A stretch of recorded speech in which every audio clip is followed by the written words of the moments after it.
आपको कल बताया था कि संयम और नियम का पालन करना, नहीं तो बीमारियां आपके ऊपर असर कर जाएंगी, तो बीमारियां तो आएंगी।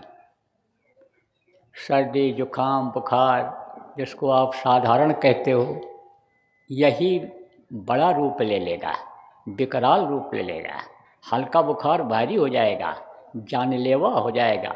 जुकाम यही जब जकड़ जाएगा, सांस लेना मुश्किल हो जाएगा, तब कलिया सूज जाएगा, अंदर कुछ जा नहीं सकता है, आपके सांस लेने में दिक्कत हो जाएगी।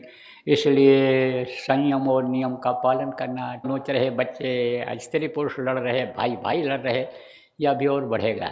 इससे कैसे बचोगे? और कोई आग हो तो आप हो पानी, और जान कर अनजान हो सोई है ज्ञानी। किसी को गुस्सा आ जाए तो चुप हो जाओ, तो झगड़ा टल जाएगा। स्त्री को गुस्सा आ जाए पुरुष चुप हो जाए, पुरुष को गुस्सा आवे स्त्री चुप हो जाए, भाई को गुस्सा आवे भाई चुप हो जाए, तो झगड़ा टल जाएगा। और तू डाल डाल में पात पात, तो कैसे आप ये समझो कि सुख और शांति का अनुभव इस घर में कर पाओगे? ये गृहस्थ आश्रम स्वर्ग जैसा जो पहले हुआ करता था, बस उसकी खाली कल्पना ही कल्पना करते रह जाओगे कि स्वर्ग होता कैसे था ये घर। और अगर इन चीज़ों का पालन कर लोगे, बीमारियों से बचे रहोगे, बच्चों को नियम संयम सिखा करके बचाए रहोगे, और ये क्रोध को बचाए रहोगे, तो ये गृहस्थ आश्रम भजन करोगे तो स्वर्ग जैसा दिखाई पड़ेगा। तो अब आप ये समझो प्रेमियों कि लड़ाई झगड़ा बढ़ेगा, गृह युद्ध जिसको कहते हैं, वो भी आपको देखने को मिलेगा। भाई भाई को लड़ते आप सुनोगे, पिता पुत्र को लड़ते सुनोगे, एक दूसरे का कत्ल करना ये भी बढ़ेगा, ये भी सुनोगे आप। कौम कौम का लड़ना आप सुनोगे। ये सारी चीज़ें आपको सुनाई पड़ेंगी, और कहीं कहीं किसी न किसी को आप लोगों में से दिखाई भी पड़ जाएगी। तो यह लड़ाई होगी। और कौन लड़ाई होगी? यह धर्म युद्ध होगा। धर्म युद्ध, धर्म युद्ध जानते हो किसको कहते हैं? बहुत से लोग धर्म के नाम पर ही रोटी खाते हैं, बहुत से लोग धर्म के नाम पर ही रोटी सेकते हैं, बहुत से लोग धर्म के नाम पर ही नाम कमाने की कोशिश कर रहे हैं कि हमारा नाम जल्दी उजागर हो जाएगा, मीडिया में पेपर में आ जाएगा, लोग जान जाएंगे कि यह कट्टर हिंदूवादी हैं, यह कट्टर मुसलमानवादी हैं, यह कट्टर यहूदीवादी हैं, यह कट्टर जो है ये यानी समझो कि सिखवादी हैं। इसलिए लोग लगे हुए हैं। तो अब आप इस बात को समझो कि ये जो धर्म गुरु कहलाते हैं, ये लोग अगर अभी सुधार ले आवें तो बहुत बड़ा सुधार जनता में हो सकता है। एक जगह बैठ करके और कितने लोगों को ये मरवा देते हैं उन्माद में। तो प्रेमियों, उन्माद में मत आना है, क्योंकि आप तो हर जाति मजहब के लोग यहाँ पर आते हो। सबकी बात एक साथ कह रहा हूँ, उन्माद में आप मत आना, किसी के बहकावे में आप मत आना। जो भी कदम रखना धर्म के मामले में, सोच समझ करके रखना। और अगर आपके अंदर एक धर्म आ जाएगा, मानव धर्म आ जाएगा। मानव धर्म क्या है? सत्य और अहिंसा, सेवा और परोपकार। सत्यवादी अगर आप रहोगे तो आप ये समझो जाके हृदय सांच है, ताके हृदय आप ये समझो कि जिसके अंदर सच्चाई है उसके अंदर परमात्मा हमेशा निवास करता है। तो परमात्मा कभी भी आपके यानी शरीर को कहीं भी यानी समझो कि मरवाए कटवाएगा नहीं, उधर आपको ले नहीं जाएगा, हमेशा आपको सच्ची ही अकल देगा। इसलिए सच्चाई को जो धारण किए रहोगे, यानी हिंसा हत्या नहीं करोगे, जीवों पर दया करोगे, दया धर्म तन बसे शरीरा, ताकर रक्षा करन रघुवीरा, दया धर्म रखोगे। बिस्मिल्लाहिर रहमानिर रहीम जिसको कहा गया कि वो रहमान रहीम है, यानी दया करने वाला है, तो उसके हर रूह पर, हर जीव पर दया करो, तो आप ये समझो आपकी भी रक्षा होगी। तो यह धर्म आप सीख जाओगे। आप ये समझो सेवा भाव आप में आ जाएगा, सेवा धर्म, परोपकार जो केवल मनुष्य ही कर सकता है, पक्षी नहीं कर सकते। ये अगर परोपकार, एक दूसरे की मदद करना अगर आ जाएगा तो वो आपकी रक्षा करेगा। कौन? जाको राखे साइया, मार सके न कोई, और बाल न बांका कर सके जो जग बैरी होए। चाहे दुनिया बैरी बन जाए तो प्रेमियों आपकी रक्षा होगी। और दूसरों की भी आप रक्षा कर पाओगे। गुरु महाराज ने कहा था कब कि जब उन्होंने गुलाबी पगड़ी बनवाया था, जैसे इस समय पर आपको गुलाबी कपड़ा पहनाया गया है, ऐसे ही गुलाबी पगड़ी जब बनवाया था तब कहा था कि इन पगड़ी वालों की नज़र जहाँ तक जाएगी वहाँ तक कोई मरेगा नहीं। बहुत लोगों ने आजमाइश करके देखा, कहाँ तक बताऊँ कम समय में आपको। तो आप समझो कि वही रंग का पहनने के लिए आपको बता दिया गया कि बदन पर कहीं भी, कमर के ऊपर के हिस्से में कहीं भी रखोगे तो दया उसके साथ जुड़ी हुई है। महापुरुष की यह वाणी है, संत वचन पलटे नहीं पलट जाए ब्रह्मांड। तो रक्षा तो होगी, रक्षा होगी, लेकिन आप ये समझो कि जब इस बात को समझोगे कि इसका मर्यादा हमको रखना है। गुलाबी कपड़ा पहन करके चोरी नहीं करोगे, व्यभिचार नहीं करोगे, जननी समझान है पर नारी, दूसरे की नारी को अपनी पत्नी न मान करके माँ बहन की तरह समझोगे, तब आपकी रक्षा हो जाएगी। गुलाबी कपड़ा पहन करके चोरी चकारी करने जाओगे, पकड़े जाओगे। जय गुरुदेव नाम पहन बोल करके चोरी चकारी करने जाओगे, पकड़े जाओगे, मार पड़ेगी। ये मत सोचो हमारी बचत हो जाएगी। जहाँ पर ये बचत करता है जय गुरुदेव नाम, जहाँ पर ये गुलाबी कपड़ा सम्मान इज्जत देता है कि बाबा जी के ये शिष्य हैं, प्रेमी हैं, वहाँ जब दो बात आप बाबा जी के बारे में बताओगे, वहाँ पर जब आप अच्छा व्यवहार दिखाओगे, आचरण आप अच्छा दिखाओगे, तो आपका सम्मान बढ़ेगा, आपका काम होगा। और अगर आपने ठगी किया, बेईमानी किया, चोरी चकारी किया, तो अस्तित्व ही खत्म हो जाएगा, जेल जाओगे, मार पड़ेगी। इसलिए आप ये समझो, आपको बता रहा हूँ। तो ये जो धर्म को अपना लेगा, सत्य अहिंसा परोपकार रूपी धर्म को कोई भी अपना लेगा तो प्रभु उसकी रक्षा करेगा। जिसको अल्लाह ताला पाक परवरदिगार कहते हो, वो हिफाजत करेगा आपकी। इसलिए आप प्रेमियों इस बात को खूब ठीक से आज गांठ बांध लो। देखो, आप लोग इसमें खेती करने वाले हो, व्यापार भी करते हो, अधिकारी कर्मचारी भी हो और राजनेता भी हो, तो सबके लिए मैं कह दूँ, आपके लिए बता दूँ। देखो ब्रह्म, आप जो किसानी करते हो, खेती करते हो, आप लोग उन्माद में मत आओ, प्रारब्ध पर विश्वास करो। जब पैदा होने के पहले माँ के स्तन में दूध भर देता है, परवरिश वो करता है, देता वो है।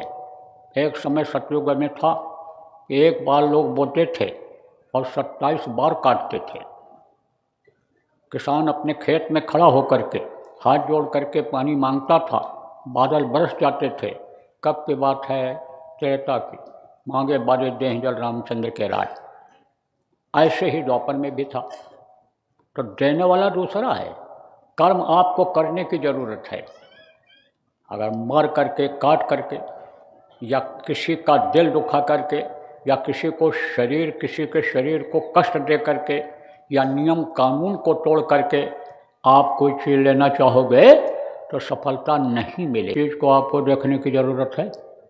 मोटी बात आप ये समझो कि हड़ताल, तोड़ फोड़, आंदोलन, धरना, घेराव से दूर रहना चाहिए आपको।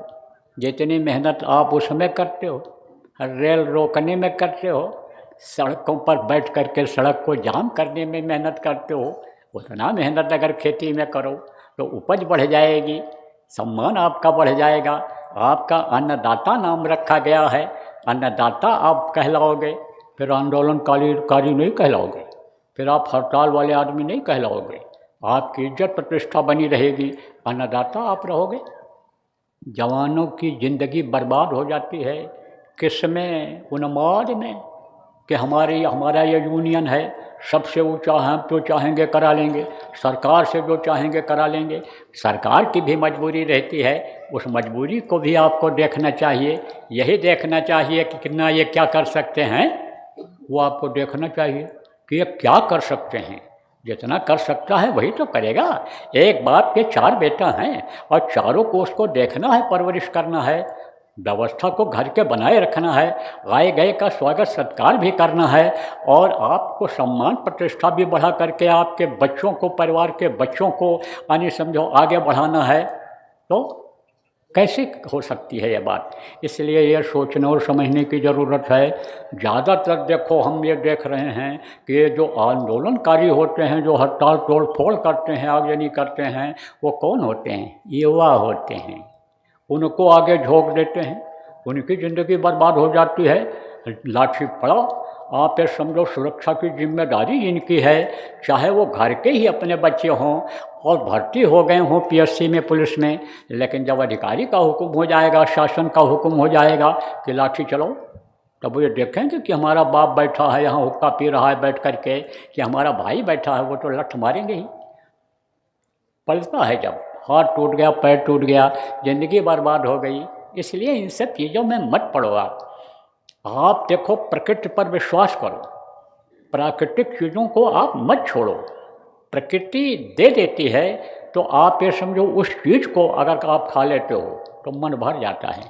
कोई कोई फल देखो आप, अनेक कसैला होता है, कोई कोई मीठा होता है, तो आप ये समझो कि फल खाओ, आप कसैला फल खाओ पेट भर गया, मीठा फल खाओ तो भी तब भी पेट भर जाता है। मीठा खाने पेट नहीं भरेगा, कसैला ही खा लिया तो भूख खत्म हो गई। एक बात बता रहे हैं आपको। तो इसी तरह से समझो कि ये जो प्रकृति की बनाई हुई चीज़ें हैं, प्राकृतिक रूप से जो चीज़ें हैं, उनसे स्वास्थ्य भी सही रहता है, मन भी प्रसन्न रहता है। अब गौ पालना ही नहीं पसंद करते लोग, मार करके खा जाते हैं। बताओ कि जिसका दूध पियो, सेवा करो, माँ कहो, उसी का मांस खा जाओ, ये मानवता है? जिस देश के लोग, जिस धार्मिक देश के लोग, ऋषि मुनियों महात्माओं संतों के देश के लोग मांस खाने लग जाएंगे, उनके बुद्धि का विकास होगा?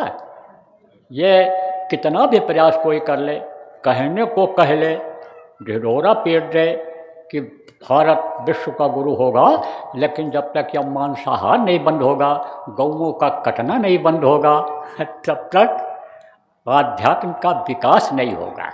और आध्यात्म के विकास से ही पूरे विश्व को दिशा मिली है, वो दिशा नहीं मिल सकती है।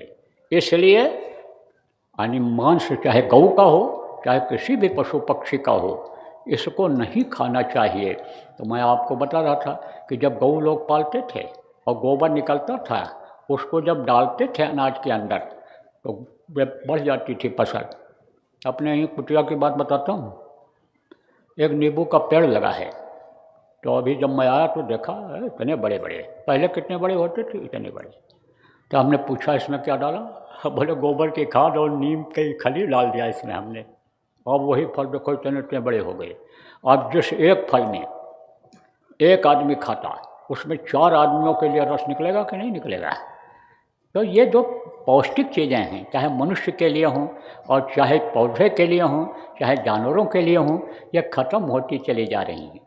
देखो आर्टिफिशियल जिसको कहते हैं, बनावटी जिसको कहते हैं, वो तो बनावटी ही होता है।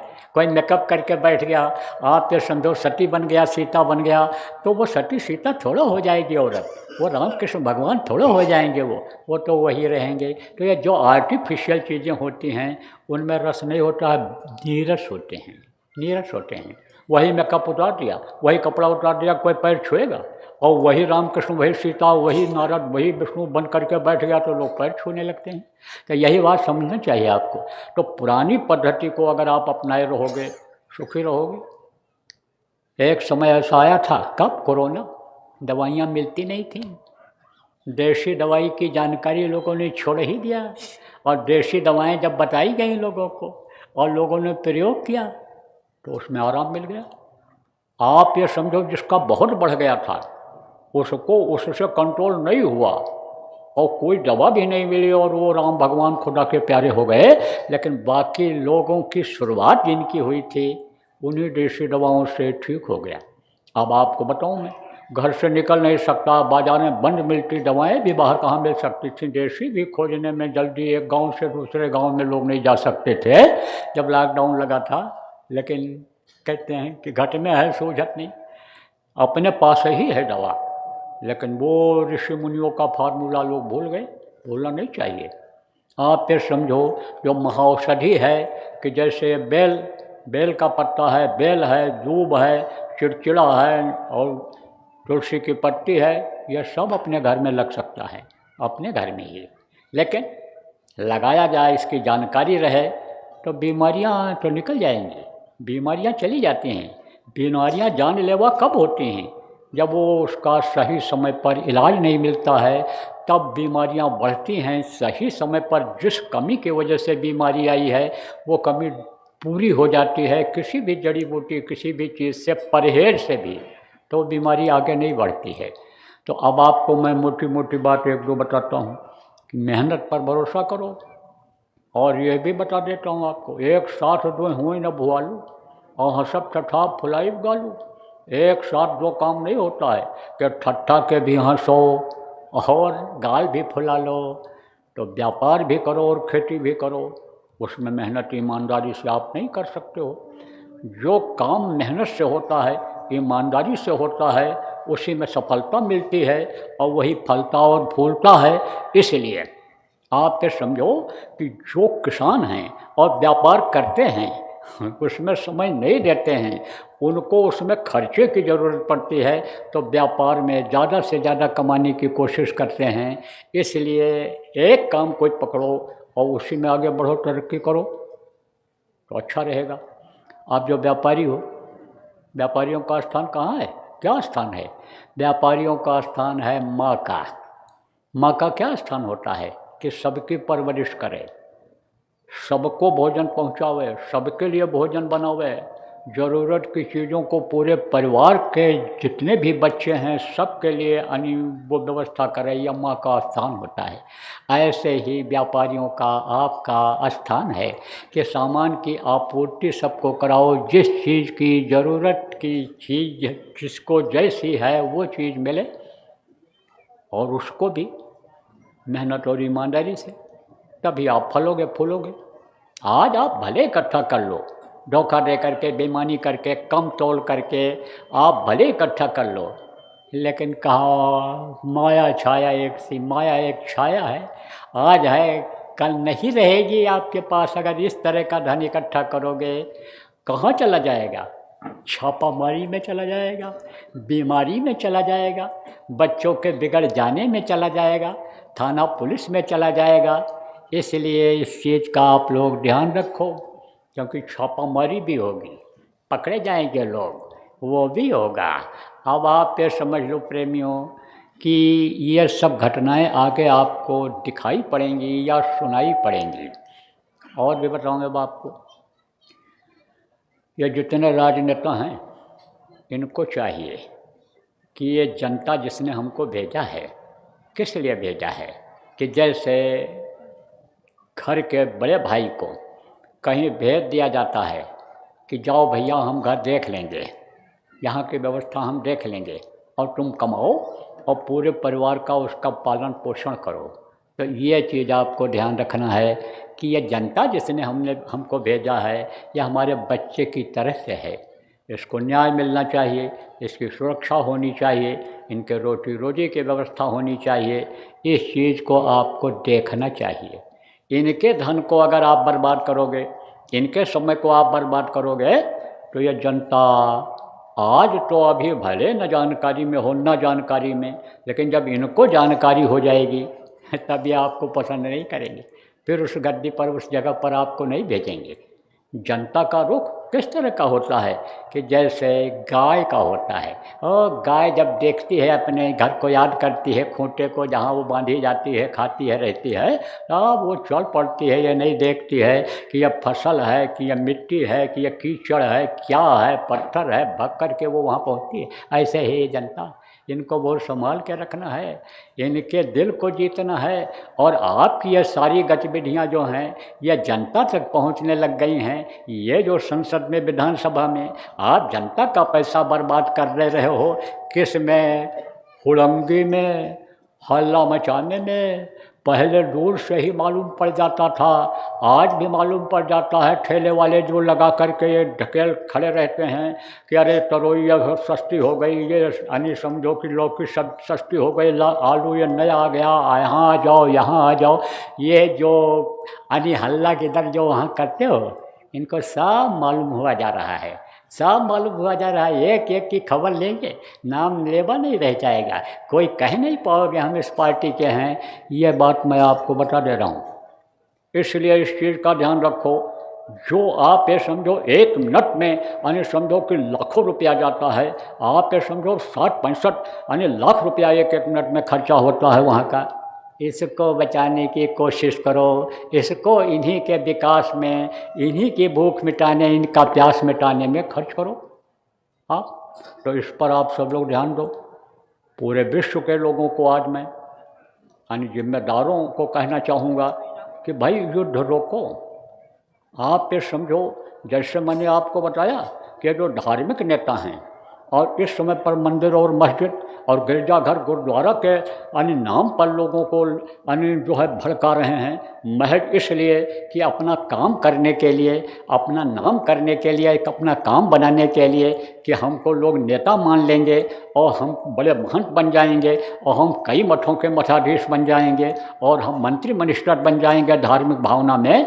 ये जो यानी गृह युद्ध यानी धर्म युद्ध कराने में लगे हुए हैं, ऐसे जो लोग आप विश्व युद्ध कराने में लगे हुए हो, ऐसे नेताओं से मैं ये निवेदन प्रार्थना करूँगा कि युद्ध को टालो।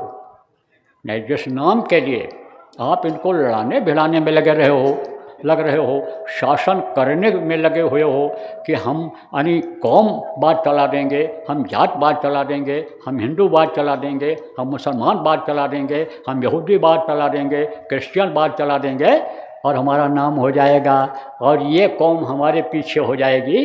तो जब मरने लगेंगे लोग तो आपके खिलाफ हो जाएंगे, आपका कोई नाम लेवा नहीं रह जाएगा। इसलिए हम ये चाहेंगे कि आप सब लोग बैठ करके और युद्ध न हो, और युद्ध के जितने भी हथियार बना लिए गए हैं ये सब नष्ट कर दिए जाएं, और नहीं तो विश्व युद्ध की संभावना बन रही है। और इसी में अगर हमारी बातों को लोगों ने नहीं सुना, यही सोच लिया बाबा लोग ऐसे बोलते रहते हैं, बाबाओं का काम क्या है ऐसे बोलते रहते हैं, लेकिन ऐसे नहीं बोलते हैं, बातों में दम होता है तब बोलते हैं। तो हमारी बातों पर अगर ध्यान नहीं दिया तो इसी 2025 में आपको युद्ध दिखाई पड़ेंगे और कुछ देशों का बहुत नुकसान होगा। बात को मान जाएंगे तो ये भविष्यवाणी नहीं है, ये चेतावनी है। भविष्यवाणियाँ जो होती हैं सत्य होती हैं, चेतावनी जो होती है वो उसमें परिवर्तन हो जाता है, मौज बदल जाती है। तो आप ये समझो मौज बदल जाएगी, जान माल की रक्षा हो जाएगी, और नहीं तो इसी 2025 में ही आपको युद्ध दिखाई पड़ेंगे। और एक ही कौम के, एक ही जाति, एक ही मज़हब के लोगों का काफ़ी नुकसान होगा, आपस में ही ये लोग लड़ करके ख़त्म हो जाएंगे। इसलिए इस बात को समझने की ज़रूरत है कि सब लोगों को बैठ करके एक रूपरेखा शांति की बना लेना चाहिए। अब ये भी हमको मालूम है कि यह सब इकट्ठा नहीं हो सकते हैं। जैसे कोई सरकार, साझा सरकार जब बन जाती है तब ऐसे ऐसे लगा रहता है कब गद्दी चली जाए, कब गद्दी चली जाए। और अगर इस 2025 में ये लोग संभल करके नहीं रहे तो गद्दियाँ चली भी जाएंगी। कैसे चली जाएंगी? वही जो साझा में हैं उनका स्वार्थ नहीं सीधा होगा तो वो बगल हो जाएंगे, देखने को मिलेगा आपको अगर हमारी बात को नहीं मानेंगे तो। और उनको फिर लाना और फिर इस तरह इकट्ठा करना बड़ा मुश्किल हो जाएगा, मेढक तोलना हो जाएगा। मेढक तोलना जानते हो? मेढक को पकड़ करके ले आओ और एक तरफ पलड़े में रखो, और जैसे बात रखने लगोगे तैसे कोई ना कोई छटक जाएगा। और पकड़ करके मेढकों को ऐसे रखो और उठाओ, तोलो कि कितना वजन है इनका। अब उतना वजन से अगर वो मान लो ज़्यादा हुए और एक हाथ से दूसरा बात फिर उस पर रखने लग जाओ तो उसमें से फिर कोई निकल जाएगा, कूद जाएगा। ऐसे ही मेढक तोलना हो जाएगा। तो अब आपको बता दें कि पूरे विश्व को लोग तो इकट्ठा हो ही नहीं सकते हैं। जितने भी राष्ट्रपति, प्रधानमंत्री और राजा इक्का दुक्का बचे हैं वो हैं, यह सब इकट्ठा हो ही नहीं सकते हैं। लेकिन जो प्रमुख हैं इस समय पर पूरे विश्व में, जिनका नाम है, प्रभाव है, असर है, वही इकट्ठा हो जाए। जैसे अमेरिका, रूस, चीन, इनके राष्ट्रपति, भारत देश के प्रधानमंत्री, राष्ट्रपति, यही चार अगर इकट्ठा हो जाएं, चारों भैया, तो यही कमाल दिखा सकते हैं। यही दिखा सकते हैं कमाल, यही इतिहास बना सकते हैं। तो हमारी तो इन चारों से यह प्रार्थना है कि आप चारों एक जगह बैठ जाओ। अल्लाह भरमान क्यों चाहे पड़ेगा फिर तुझे देना।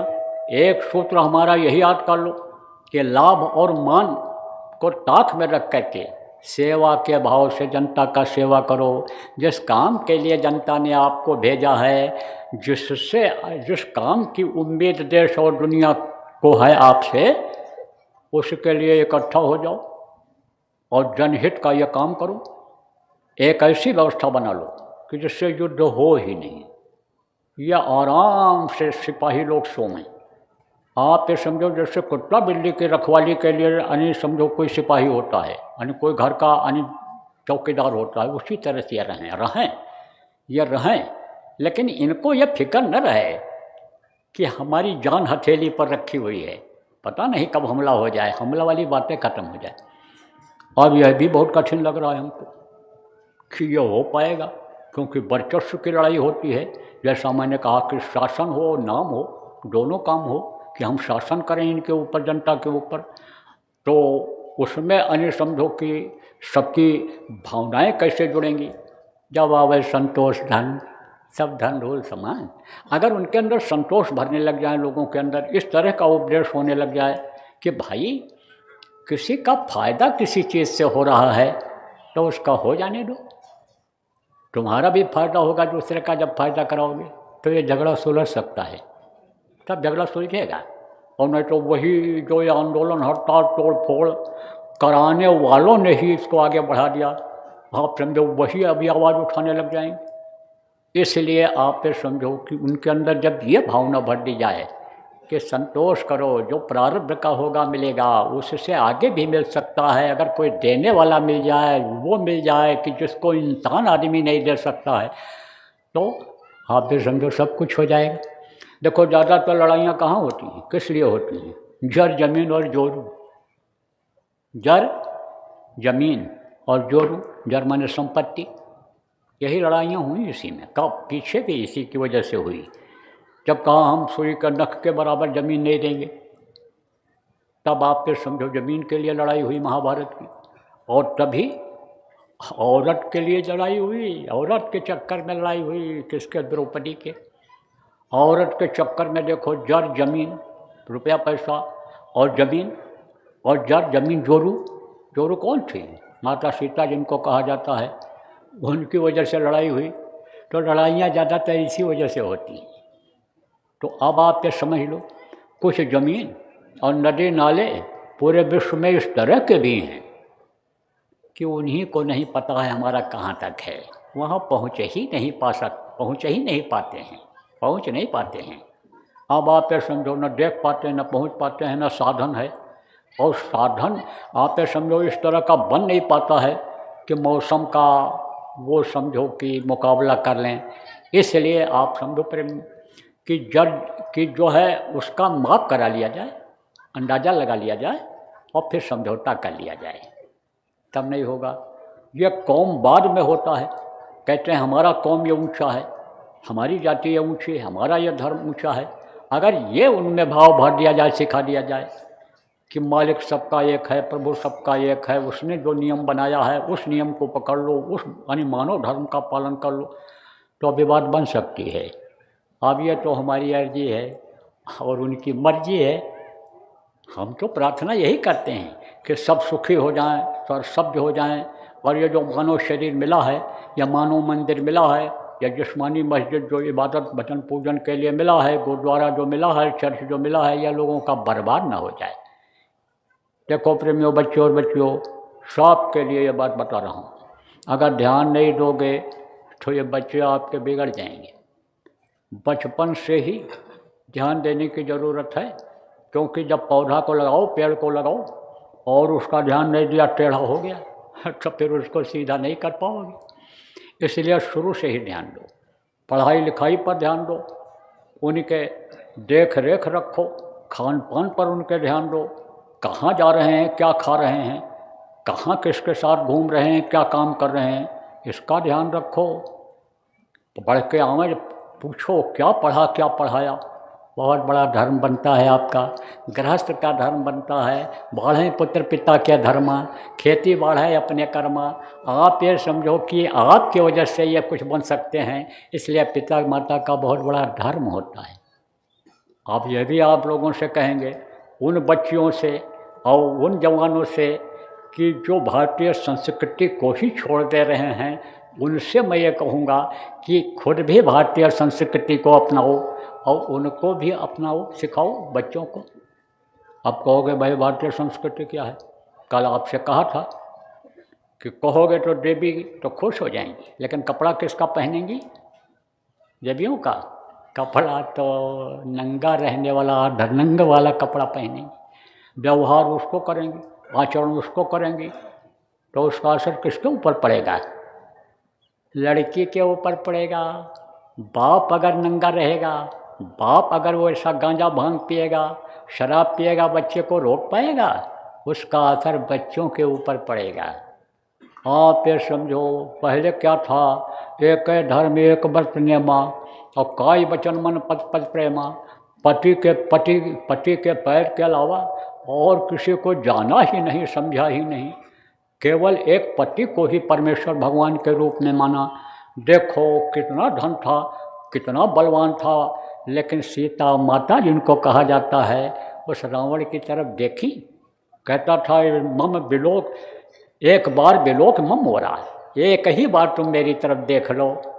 ऐसा मोहित हो गया था उनके ऊपर। लेकिन अगर देखती भी थी तो तिरंधर ओट कहाँ बैठी हूँ, तिनका रख करके ऐसे आंखों के सामने सब रावण को देखती भी थी। जब मनाने के लिए अशोक वाटिका में जहाँ रख रखा था जाता था। तो अब आप इस बात को समझो बच्चियों, असर इसका पड़ेगा बच्चों के ऊपर, बच्चों और बच्चियों के ऊपर इसका असर पड़ेगा। अब क्या हो गया, एक धर्म एक व्रत नेमा और काय वचन मन पद पद प्रेमा जो था, अब वो हो गया एक धर्म एक व्रत नेमा और काम छोड़ सब चलो सिनेमा। तो सिनेमा हॉल में तो अब सिनेमा हॉल कम हो गए, क्योंकि घर घर में सिनेमा हो गया। लेकिन मॉलों में बढ़िया बढ़िया पिक्चर और वो सब लगा रहता है, वहाँ जाते हैं, बढ़िया देखने वाली चीज़ रहती है। बाज़ार में सामान भी खरीदो, वो भी देखो, सैर सपाटा। और होटलों में अब वहाँ घर में छोड़ करके जाते हैं। ग्रह कला ज़्यादातर इसीलिए होता है, बुढ़िया जो है वो तो पुरानी संस्कृति को मानती है और ये आधुनिक को मानती हैं। बस उसी में जो है मनमुटाव पैदा हो जाता है और खान पान में उसी में ये होता है। तब वे कहती हैं हमारा खाना हमारी सास नहीं देख पाती हैं, हाँ वो कहती है कि ये हमारी तिजोरी की चाबी के चक्कर में है गला दबाने के, तब झगड़ा हो जाता है। तो अब आप ये समझो, छोटे छोटे बच्चों को लेकर के अगर जाओगी मालों में, बच्चियों को लेकर के जाओगे और आप उसी तरह का व्यवहार करोगे, उसी तरह का जैसे हीरो हीरोइन कपड़ा पहनते हैं, नंगे घूमते हैं कि हमारा प्रचार हो जाए और हमारा फ़ोटो खिंच जाए, यूट्यूब पर पड़ जाए और उसको देखें ज़्यादा से ज़्यादा लोग, ऐड मिलने लग जाए, अगर उस तरह का आप पोज बनाओगी तो उसका असर बच्चों पर पड़ेगा। और एक समय ऐसा आएगा आज के 10-15 साल के बाद कि यही बच्चे और बच्चियाँ जब बड़े होंगे तो आपको पछताना पड़ेगा, नौ आंसू निकलेंगे कि हमने अपने जीवन में बहुत बड़ी गलती किया, जवानी में हमने बहुत बड़ी गलती किया, जिसका खामियाजा हमको इस समय बुढ़ापे में भोगना पड़ रहा है। इस चीज़ को आप सब लोग याद कर लो। बच्चों का भविष्य आपके हाथ में है। देखो बच्चे और बच्चियाँ कहते हम पढ़ने जाएंगे, अब इतना प्यार दे दिया उनको, डांट फटकार नहीं किया, शुरू में टाइट नहीं किया। अब जब वो बड़े हो गए, मनमाना करने लग गए, तो अब भेज देते हैं, पैसा न हो उधार ले आते, मन ऐसा बना देते हैं बुढ़े का कि हम जब अफसर हो जाएंगे तो नोटों का भंडार भर देंगे यहाँ ला करके, लक्ष्मी ऊपर से बरसने लग जाएंगे। पिताजी जिंदगी आपकी सुधर जाएगी, अच्छा खाओगे, अच्छा पहनने लगोगे, समाज के मुखिया आप ही बन जाओगे। बस एक बार हमको भेज दो कोचिंग करिया में, पढ़िया में। अब ये गाय बैल बेच करके, भैंस बेच करके, औरतें जेवर गिरवी रख करके इनको भेज देती हैं लड़के और लड़कियों। अब वहाँ जब ये जाते हैं और साथ जब पड़ जाता है गलत लोगों का, तो कैसे हो जाते हैं, साथ का क्या असर होता है, यह भी आपको बता दें। कदली सीप भुजंग मुख स्वाति बूंद गुण तीन। आप पे समझो कजली, कजली माने केला। केला के पंखुड़ियों में जब स्वाति नक्षत्र की बूंद पड़ती है, स्वाति नक्षत्र में बारिश कम होती है लेकिन वो बूंदें बड़ी कीमती होती हैं, तो उसमें जब पड़ती है तो कपूर बन जाता है।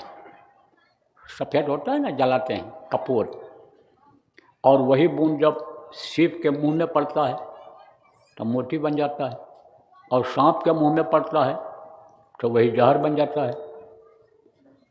बूंद एक ही है, कदली सीप भुजंग मुख स्वाति बूंद गुण तीन। उसके जो गुण हैं वो तीन हो गए, जहाँ पड़ा वैसा हो गया वो। और जैसी संगत कीजिए वैसे ही गुण दी। तो वहाँ संगत मान लो किसी का ऐसा पड़ गया कि जो पढ़ने वाला है तो वो बच्चे पढ़ भी ले जाते हैं, गरीब घर के बच्चे भी पढ़ ले जाते हैं। और ऐसे का साथ पड़ गया कि जो हराम का लाया, दिल दुखा करके लाया, रिश्वत ले करके आया, अब उसका पैसा तो उसी तरह से जाना है, पानी की तरह से बहना है। तो उसका लड़का वहीं आ गया तो वो तो यानी गांजा भी पिएगा, चरस भी पिएगा, और वो क्या करेगा, नंगी तस्वीर भी देखेगा। अब उसका साथ अगर लड़के और लड़कियों का पड़ गया तो तरक्की कर पाएंगे? धन भी बर्बाद करेंगे, रुपया पैसा भी बर्बाद करेंगे। आप ये समझो कि और अकल बुद्धि भी उनकी भ्रष्ट हो जाएगी, बर्बाद हो जाएगी, चरित्र भी खराब हो जाएगा उनका। और उसी खराब चरित्र होने में आपके हाथ से ये बच्चे और बच्चियां निकल जाएंगी। कुछ भी आप उनसे लेना करना चाहोगे तो कुछ नहीं कर पाएंगे वो आपके लिए। जिनके लिए आप मार्किन पहना, जिनके लिए आपने एक टाइम भोजन किया, जिनके लिए गाय बैल को आपने बेच दिया, भैंस को बेच दिया कि अब बच्चे हमको बुढ़ापा में कमा कर लाएंगे, खिलाएंगे, वो कुछ नहीं कर पाएंगे। जिस लड़के को आप IAS बनाना चाहते हो, IPS बनाना चाहते हो, वही बच्ची आपके हाथ से निकल जाएगी। आप तो ये चाहोगे कि अच्छे घर में शादी हो जाएगी, हमारा नाम हो जाएगा, हमारे ख़ानदान का नाम हो जाएगा। पढ़ी लिखी लड़की, IAS लड़की जब किसी लड़के को मिलेगी, कोई बड़ा नेता होगा, कोई बड़ा धनी मानी आदमी होगा, कोई यानी समझो कि बहुत प्रतिष्ठित होगा, हमारी इज्जत बढ़ेगी, वो इज्जत ख़त्म हो जाएगी आपकी। लड़की तो कहेगी ज़बरदस्ती करोगे, बहुत दबाव डालोगे रिश्तेदारों का, उसके हित मित्रों का, तो कहेगी हम शादी ही नहीं करें। और लड़के भी इसी तरह इनकार कर देंगे, कहेंगे हम शादी नहीं करेंगे। बहुत अगर दोस्तों से पूछवाओगे तब तो वो यही कहेगा कि हम इसी लड़की से करेंगे, हम इसी लड़के से करेंगे। और उस समय पर आप ये सोच नहीं पाओगे कि ये हमारे ख़ानदान का नहीं है, ये हमारे जाति मज़हब का मानने वाला नहीं है, इसके साथ हम इस कैसे कर रहे हैं, तो कुंवारे ही रह जाएंगे, कुंवारे ही रह जाएंगे। अब आजकल तो ये फैशन चल रहा है, क्या फैशन चल रहा है, वो जो यानी कोई किसी के साथ रहे, ये समझो इस पर कोई ध्यान नहीं दे रहा है, कोई किसी के साथ रहे। ज़्यादातर यानी जहाँ से प्रचार होता है वहाँ ऐसा होता है। प्रचार ज़्यादा कहाँ से होता है? जिसको लोग ज़्यादा पसंद करते हैं, सिनेमा को। तो सिनेमा में यही रहता है, हीरो हीरोइन कुमारी और कुमार लिखते हैं, यानी समझो कि यानी वो श्रीमती और श्रीमान नहीं लिखना चाहते हैं, तो उसमें लिविंग इन पार्टनर यानी क्या क्या कहते हैं, नाम रख दिया उसको। वो पार्टनर रहते हैं लेकिन साथ रहते हैं, सब काम करते हैं, बच्चे नहीं पैदा करते। कई ऐसे रह गए, वो कई राजा के लड़के रह गए, कई गायिकाएँ ऐसी रह गई, कैसे ऐसे रह गए, बस दोस्ती में ही। पोल तो बाद में खुलता है। जिनको भारत रत्न मिला, जिनको भारत भूषण, जिनको तमाम उपाधियाँ मिली, उनकी बात कर रहा हूँ। आप जो पढ़े लिखे समझदार आदमी हो, समझ रहे होगे इस बात को, ऐसे ही रह जाते हैं। किसमें? दोस्ती में ही, पार्टनर में ही रह जाते हैं। सोचो कैसे सृष्टि चलेगी? सब अगर ऐसे हो जाएंगे तो ये सृष्टि कैसे चलेगी? बच्चे कहाँ से पैदा होंगे? कुछ दिन के बाद तो आप ये समझो कि बच्चे पैदा होना बंद हो जाए, लोग शादी करना ही बंद कर देंगे। समय पर अगर शादी नहीं करोगे, लड़के और लड़कियों की उम्र ख़त्म हो जाएगी तो भी बच्चा पैदा होने में दिक्कत आएगी। बाद में ये जो बच्चे का पालन पोषण करने वाले जो ये सब ग्रोथ होते हैं, ये सब खत्म हो जाएंगे। और ये बच्चे अगर गलत बच्चों के साथ पड़ गए तो शुक्राणु रह ही नहीं जाएंगे, सब खत्म हो जाएंगे। जिनसे राम कृष्ण की उत्पत्ति हो सकती थी, सीता अनसुईया की उत्पत्ति हो सकती थी, झांसी की रानी पद्मावती की उत्पत्ति हो सकती थी, वो ऐसे ही बेकार नालियों में शुक्राणु चले जाएंगे। अब आप इस बात को समझो, जो समझदार लोग हो। न समझ पाने वालों को समझदार गए हो जो लोग, वो लोग समझा देना। तो प्रेमियों, इन सब चीज़ों की ज़रूरत है इस समय पर। यह मौलिक, ये जो है भौतिक जीवन में मनुष्य की आवश्यकताएं हैं, इसलिए इन चीज़ों को आपको प्रेमियों, बच्चों और बच्चियों मैं बता रहा हूँ। अब जो अधिकारी लोग बैठे होंगे, कर्मचारी बैठे होंगे, कहोगे हमारी तो कोई बातें ही नहीं बोल रहे हैं। अरे भैया, करो भरोसा भाग्य पर। भरोसा भाग्य जिसको कहते हैं उस पर करो। प्रारब्ध भाग्य किस पर बनता है? कर्मों पर बनता है। कर्म गंदे मत करो। आपकी कलम ऐसी जगह नहीं चलनी चाहिए कि जो नियम और कानून के खिलाफ हो। कैसा भी दबाव आपके ऊपर हो, चाहे वो आप ये समझो कि राजनीतिक दबाव हो, चाहे आर्थिक दबाव हो, चाहे सामाजिक दबाव हो, आप अपने वसूल के पक्के रहोगे। जैसे बहुत से अधिकारी ऐसे हैं वसूल के पक्के हैं, कोई कुछ भी कहे कुछ नहीं, हमको नियम के अनुसार काम करना है, तो नियम के अनुसार अगर काम करोगे तो यही प्रणाली लागू हो जाएगी, सबके लिए यही हो जाएगी। आप जो अधिकारी हो, आपके जो मातहत लोग हैं वही उसको भी सीखेंगे। फिर उनको डर लगेगा कि टेबल के नीचे हाथ ऐसे करने में, उनको डर लगेगा कि हमारे साहब ईमानदार आदमी हैं, केवल तनख्वाह पर भरोसा करते हैं, केवल एक शर्ट में ही आते हैं, कई दिन तक 3 टाइम नहीं बदलते हैं दिन भर में कपड़ा। तो अब आप समझो वो भी ऐसे हो जाएंगे। और पूजा अगर होती है, सम्मान अगर होता है, तो किसका होता है? त्यागियों का होता है, भोगियों का नहीं हुआ। मोटी बात आप ये समझो कि जो ऋषि मुनि महात्मा हुए, जिन्होंने त्याग किया, लंगोटी लगाया, उन्हीं का नाम हुआ, उन्हीं की स्टेचू बनी, उन्हीं की मूर्ति बनी, उन्हीं का नाम ले रहे हैं, उन्हीं का माला लोग जप रहे हैं, उन्हीं की लोग पूजा कर रहे हैं। राजा भोगी लोगों की हुई? नहीं हुई। अब ये इसलिए कह रहा हूँ कि व्यवस्था बिगड़ती चली जा रही है, बिगड़ती चली जा रही है। आप ये समझो, तनख्वाह कोई देखता है? शादी करने के लिए जाता है सब? नहीं देखता है। यही देखता है कि कहाँ से कितना आ रहा है, कितनी आमदनी आ रही। देखो, हम विभाग का नाम नहीं लेना चाहते हैं, लेकिन कुछ विभाग ऐसे हैं कि जिस विभाग में लड़का नौकरी करने लग जाता था, उस विभाग के लड़कों के साथ लोग अपनी लड़कियों की शादी नहीं करते थे कि इसके पास हराम का आता है, या दिल दुखा करके लाता है, या मरवा करके कटवा करके लाता है, सजा दे करके वसूल करके लाता है, यह पैसा फलेगा नहीं, इस पैसे से हमारे बच्चे जो नाती पोता होंगे उनका विकास नहीं होगा, तो कोई शादी नहीं करता था। और अब उसी के साथ शादी कर देते हैं। आवश्यकताएं बढ़ गईं। कहाँ से आवश्यकता बढ़ी? कोई अधिकारी है, कोई कर्मचारी है, और जिसकी आमदनी ज़्यादा हुई, उसके लड़के लड़कियां पानी की तरह से बहाते हैं किसको? पैसे को, अन्न को फेंकते हैं। एक रोटी खाया, 4 रोटी छोड़ के चले आए होटलों में। यह नहीं मालूम है कि कोरोना लगेगा जब, तब तड़प तड़प के मरेंगे, रुपया पैसा रखा रह जाएगा, होटल नहीं मिलेंगे, बंद हो जाएंगे लॉकडाउन में, भूखे मरेंगे। तब जय गुरुदेव वालों को खोजेंगे, कोई मिल जाता जान पर बाजी लगा कर खिलाने वाला, तब तुम जय गुरुदेव वालों को खोजने लगोगे, जैसे अपने प्रेमियों ने अभी कोरोना में खिलाया था लोग। तो भाई ये चीज़ को सोचना चाहिए कि हम अन्न देवता को खाते हैं और देवता का अपमान नहीं होना चाहिए। इनको डस्टबिन में, कूड़ादान में नहीं जाना चाहिए। इनका हम कदर करें, उतना ही खाएं कि जितना हमको उतना ही लें, उतना ही समझो कि थाली में परसवाएं कि जितना खा सकें। अब आप ये समझो, वही बच्चे पानी की तरह बहाते हैं, दुरुपयोग करते हैं, जो लूट करके, घसोट करके, रिश्वत लेकर, दिल दुखा करके लाते हैं, उनके बच्चे और बच्चियों की इसी तरह की आदत बन जाती है। अब उनकी शादी हो गई, उसके यहाँ, किसके यहाँ हो गई? यानी दूसरे लड़के के साथ हो गई।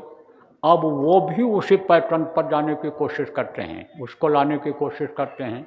तो अब आप ये समझो, उसी में बिगाड़ पैदा हो जाता है और फिर उसी में तलाक शुरू हो जाता है।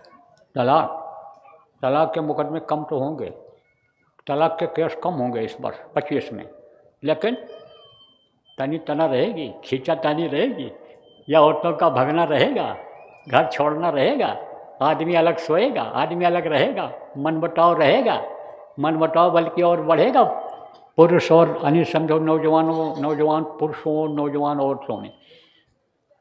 तो अब आप प्रेमियों, बच्चों और बच्चियों, जो आप अधिकारी हो, जो कर्मचारी हो, इससे बचो। धन पराय विष्टे विष भारी, वो आपका नहीं है। चाहे आप व्यापारी ही क्यों न हो, लेकिन मुनाफा ज़्यादा न सोचो। आपका जो हक बनता है उतना आप ले लो, और अधिकारी कर्मचारी भी जो आपका हक बनता है वो ले लो। कोई आपको चाय पिला दे, कोई आपको फल खिला दे, कोई आपको प्रेम से कोई भेंट दक्षिणा दे दे, हम मना नहीं करते हैं, लेकिन आदत मत खराब करो, उससे आपकी आदत खराब हो जाएगी।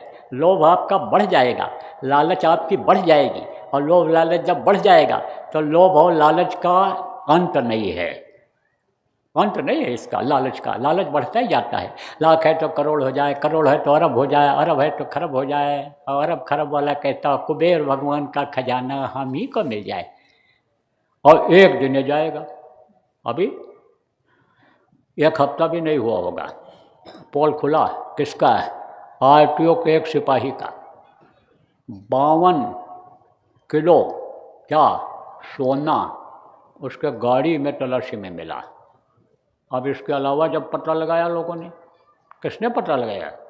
आप फिर समझो जो जांच करने वाले अधिकारियों ने, तो तमाम फ्लैट, तमाम ज़मीनें, तमाम माल और तमाम क्या क्या चीज़ें आमदनी वाला उसने बना लिया। यह भी आपको बता दें अंदर की बात कि उसके पास इतना नोट था कि दीमक न लग जाए तो दवाई छिड़कता था, और फिर जब ज़्यादा हो गया तो कहाँ रखा है, तब सोना खरीद करके रखने लगा।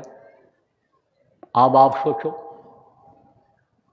कि एक आरटीओ का सिपाही 40 साल में 4 किलो सोना नहीं खरीद सकता था बचा कर, और 52 किलो सोना मिला, बिस्किट उसके पास। अब कोई हमारी दुश्मनी उससे नहीं है, उसके जो शुभ चिंतक हो या उसके पेशे वाले जो लोग हो, जो लोग उसका पेशा करते हो, जो वो करता था, जैसे वसूलता था, जैसे परेशान करता था लोगों, आपसे भी दुश्मनी नहीं है हमारी। लेकिन सही बात को अगर बताया नहीं जाएगा तो ये बेचारे सीख कैसे पाएंगे? ये तो गांव के सीधे साधे लोग सीखने के लिए आते हैं, जानकारी के लिए आते हैं, इसलिए यह हमारा धर्म बनता है, यह हमारा कर्म है कि इनको बातों को बताया जाए, समझाया जाए, होशियार रखा जाए। तो आपसे ये कहना है कि रिश्वतखोरी से आप तरक्की नहीं कर सकते हो। रिश्वतखोरी से आप दिल दुखा करके लाने वाले पैसे से आप अपने बच्चों का विकास नहीं कर सकते हो, और देश का विकास की बात जो कर रहे हैं उनसे मैं ये कहना चाहूँगा कि शराब और शराब के नशे की चीज़ों को बेच करके आप विकास देश का नहीं कर सकते हो। आप गौ माता का मांस बेच करके दूसरे देशों में देश को सरसब्ज नहीं बना सकते हो। भारत भूमि को आप अपवित्र करके अब फिर इसको विश्वगुरु, इस धरती को नतमस्तक करने के लिए लोगों को विश्वगुरु बनाकर नहीं ला सकते हो। इसलिए आपसे भी सब लोगों से प्रार्थना करूंगा कि आप इस पर विचार करो, सोचो। आप समझो कि उस इतिहास को क्यों नहीं याद करते हो आप कि जब एक ही जाति के 56 करोड़ यदुवंशी थे द्वापर में, लेकिन सबको भोजन मिलता था, सबके तन के ढकने के लिए कपड़ा था, सबके लिए मकान था। तो आप इस चीज़ को क्यों नहीं सोचते हो कि दाता कोई और है जो दे रहा है, आप क्या खिलाओगे, क्या पहनाओगे? वो तो आपको दे दिया, जगह दे दिया, स्थान दे दिया, धन दौलत दे दिया कि इनको इनके लिए खर्च करो, लेकिन वो आपका है। इसलिए यह मत सोचो कि टैक्स से, हम जो शराब के टैक्स से और ये जो बूचड़खाने हैं, स्लाटर हाउस जिसको कहते हैं, इसके टैक्स से, जिस पर टैक्स बढ़ा करके, दारू की दुकानों पर से टैक्स बढ़ा करके और हम देश को चला लेंगे, सब्ज करा लेंगे, सुखी करा लेंगे, तो आप धोखे में हो। आपको मैं ये कहूँगा, आपसे यह प्रार्थना करूँगा कि आप इस पर विचार करो, मेरे आग्रह पर जनहित के लिए इस पर विचार करो और इस नियम कानून और अपनी विचारधारा में परिवर्तन लाओ। तो देखो भाई, सबके लिए तो बता दे रहा हूँ जो हमारे समझ में आ रहा है। मैं तो छोटा आदमी हूँ, मैं तो न कोई महात्मा हूँ, न कोई भगवान हूँ, न कोई देवता हूँ। मैं तो अपने गुरु महाराज का बंदा हूँ, गुरु महाराज का सेवक हूँ। गुरु महाराज ने जो हमको आदेश दिया है उसका मैं पालन करता हूँ। तो अब आप ये समझो प्रेमियों कि मैंने आपके लिए कहा, और आपको और सुनने वाले जितने भी लोग हैं सबके लिए, चाहे आप समझो कि आप YouTube चैनल पर सुन रहे हो, किसी भी तरह से आपसे किसी भी सिस्टम से सुन रहे हो या सुनोगे, तो हमारा जो फर्ज था, कर्तव्य था, उसका पालन आज मैंने यानी समझो वर्ष के पहले दिन 2025 के 1 जनवरी को यानी आपके समझो आपको बताया। अब अर्जी मेरी मर्जी आपकी। अंत में मैं आपसे माफ़ी भी मांगूंगा कि अगर मेरे कहने में आपको कोई तकलीफ़ हुई होगी, होती है। जैसे फोड़ा हो जाए और उसको काटने लगो तो तकलीफ़ तो होगी ही होगी, लेकिन दवा भरना भी उसमें काट करके ज़रूरी है, नहीं तो वही नासूर बन जाता है, हड्डी तक उसका असर जाता है और फिर वो जगह ही काट देनी पड़ती है जहाँ फोड़ा होता है, तो तकलीफ़ तो हुई होगी। चलो भाई, थोड़ी देर के लिए उसके लिए माफ़ी मांग लेता हूँ, लेकिन अगर इन बातों को सोचोगे और कर ले जाओगे और फ़ायदा जब आपको होगा तब मान लोगे कि हाँ भाई, जो भी साधु महात्मा आए, जो भी आए इस दुनिया संसार में लोगों को रास्ता दिखाने के, लोगों की भलाई के लिए, वही काम बाबा ने भी किया है, बाबा उमाकांत ने भी वही काम किया है। यह आप कहोगे, इस बात को अभी मुझे विश्वास है, इस बात पर भी विश्वास है। तो बोलो जय गुरुदेव। सबको छुट्टी देना जरूरी है। अरे बुढ़े लोगों को तो पेशाब वसाब कहीं रुकना है जल्दी, बड़ा मुश्किल ना हो जाए बात। 3 घंटा हो गया, 3.5 घंटा हो रहा है, तो अब तो छुट्टी है। अब तो सत्संग से भी छुट्टी और यहाँ से भी छुट्टी है। जो लोग जाना चाहो चले जाओ, छुट्टी है आपकी। और छोटे बच्चे वाली जो बच्चियाँ हो, आप लोग तो रवाना हो जाओ। जवान लोग जो है व्यवस्था में जो आए हैं, यहाँ सेवा में जो आए थे, वो रुक जाएं, सामान वगैरह समेटवा करके जाएंगे। लेकिन जो सत्संग के हिसाब से आए थे, आप पे समझो कि आपको पूछने की ज़रूरत अब नहीं है हमसे किसी को, आप अपने हिसाब से जा सकते हो। लेकिन जो जिम्मेदार लोग हो, वो लोग जब सब आपका काम हो जाए, पूरा हो जाए, सेट हो जाए, तब चले जाना। बोलो जय गुरुदेव।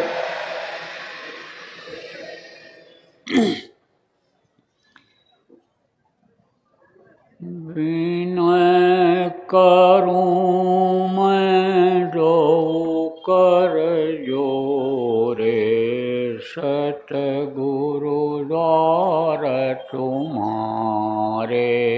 विनय करूं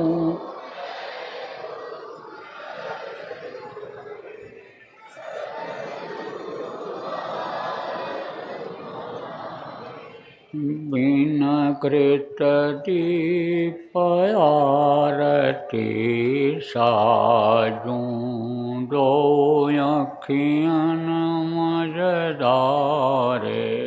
बिन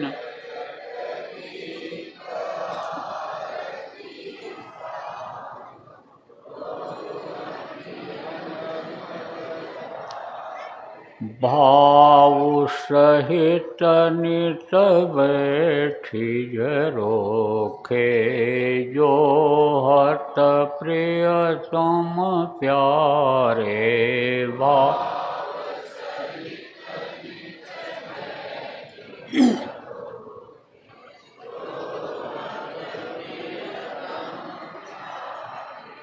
पगध्वनि सुनहु श्रवण हिय अपने, मन के काज विसारे। पग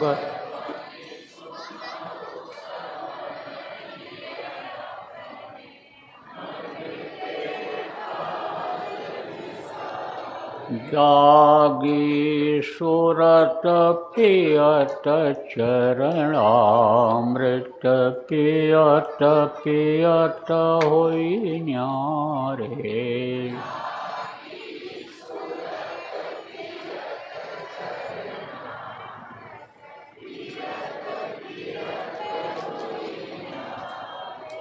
घंटा शंख मृदंग सारंगी बंशी वीण सुनारे।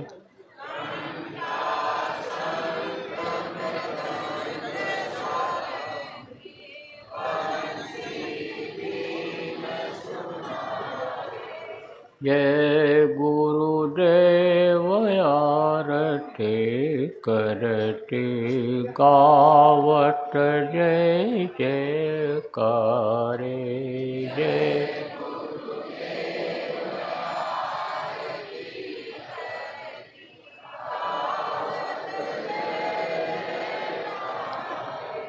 विनय करूं मैं दो कर जोरे, सतगुरु द्वार तुम्हारे।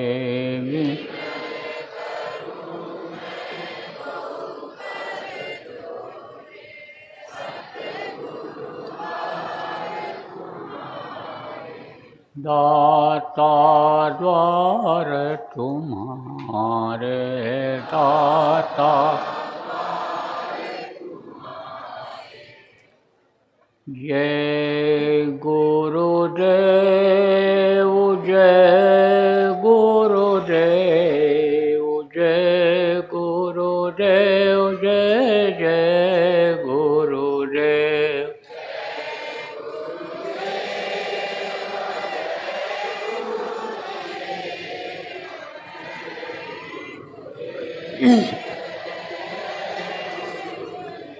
जय गुरुदेव जय गुरुदेव जय गुरुदेव जय जय गुरुदेव।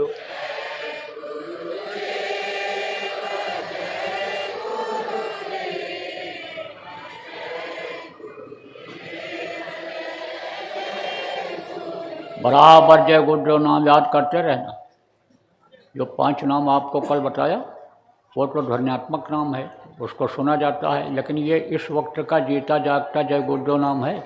उठते बैठते चलते फिरते जय गुरुदेव नाम बोलना, बच्चों को बुलवाना, रिश्तेदारों को हित मित्रों को बताने में संकोच न करो।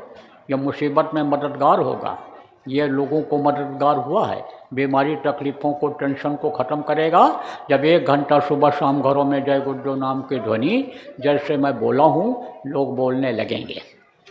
और अब आप लोग जाओ आराम से और दर्शन देते लेते रहना। सबके लिए हमारी शुभकामना है, आप लोगों के लिए, आपके परिवार के लिए, आपके जिम्मेदार लोग जो प्रांतों के आए हो, आपके संगत के लिए, क्योंकि सब लोग तो आए नहीं हैं, सबके लिए हमारी शुभकामना है। सभी अधिकारी कर्मचारी राजनेता सबके लिए हमारी शुभकामना है। नया वर्ष मंगलमय हो। आप में से जिनकी बुद्धि भ्रष्ट हो रही हो, सोचने समझने की शक्ति खत्म हो रही हो, आप लोगों को प्रभु गुरु महाराज हमारे सद्बुद्धि दें और आप सब लोग अच्छा काम कर सको, तरक्की करो। और देश के ही लोग नहीं, विदेशों के लोगों के लिए भी मैं कामना करूंगा कि जितने भी विदेश के लोग हैं, जितने भी विदेश के जिम्मेदार हैं, सबको प्रभु सद्बुद्धि दे, सबको वो अक्ल दे, सब अच्छा काम करें, नाम कमाएं, परमार्थ कमाएं। बोलो जय गुरुदेव।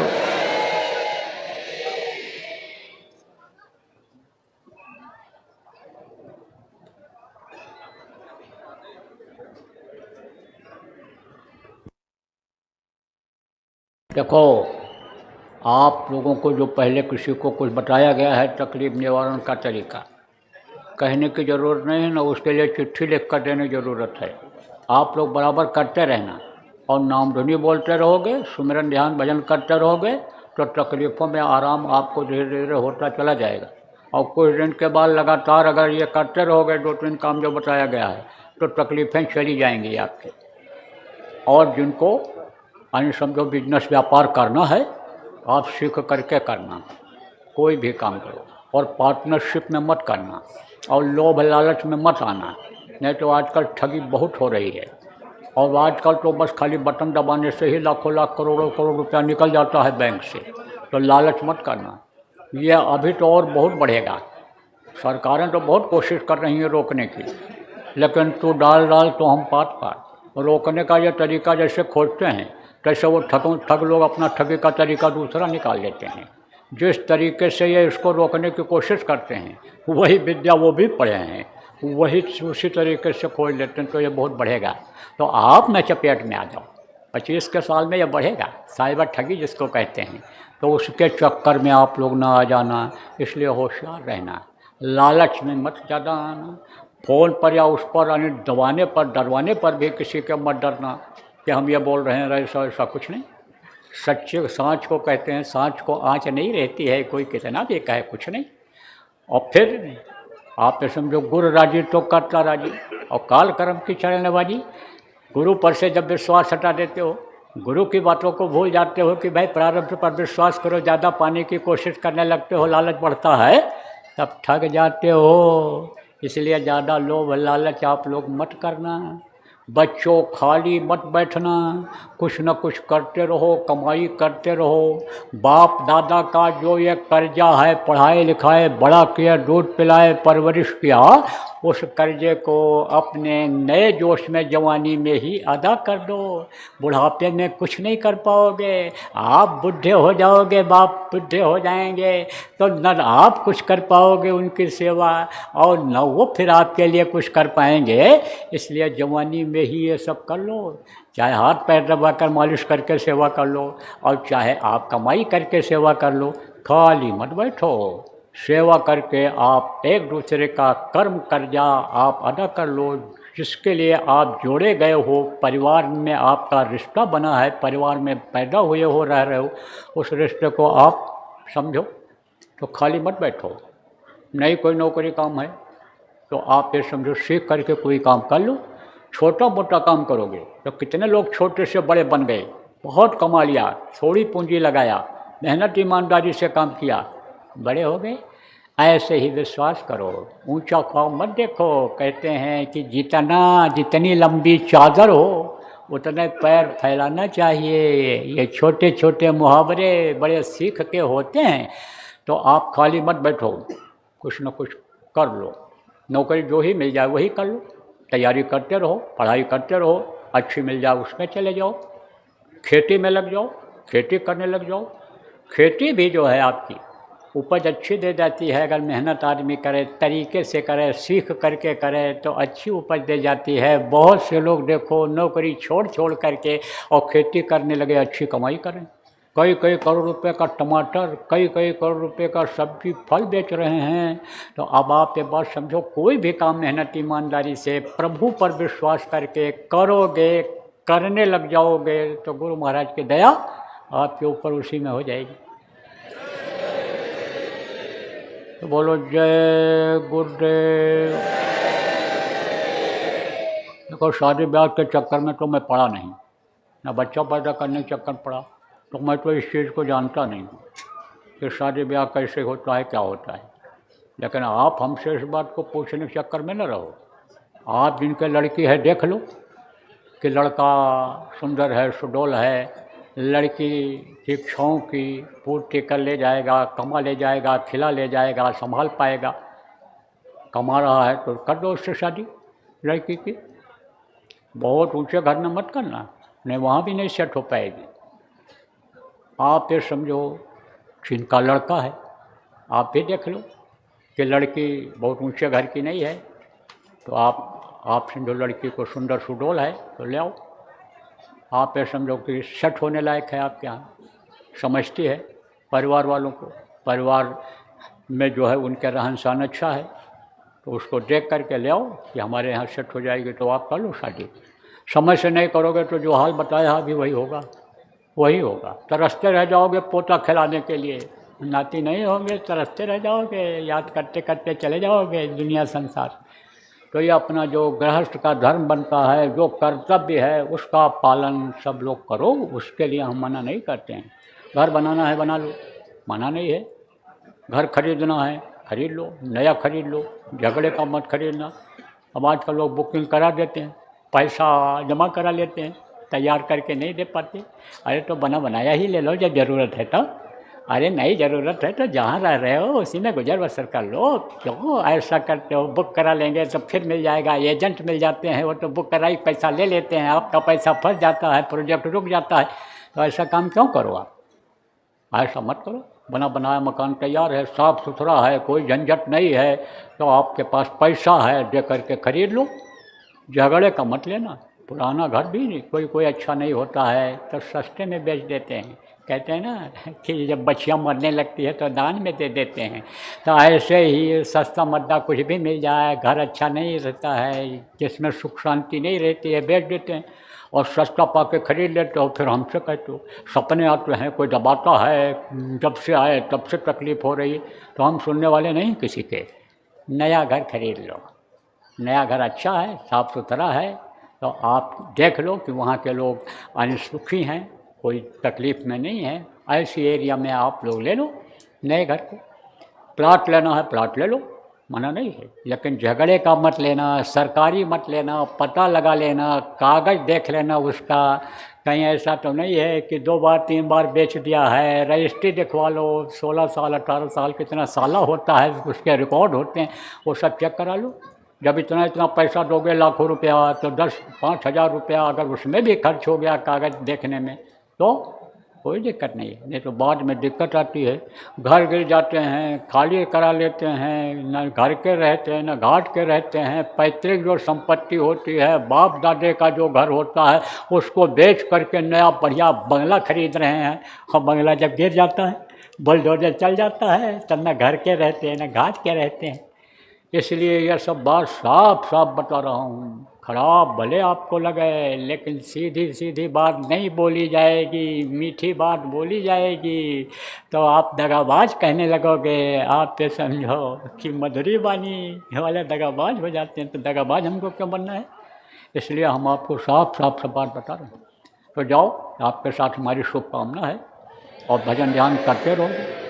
भजन ध्यान करते रहोगे, शाकाहारी रहोगे, सेवा करते रहोगे, शाकाहारी नशा मुक्त ईश्वरवादी बनाओगे लोगों को, तो उसका लाभ आप लोगों को गुरु महाराज देंगे।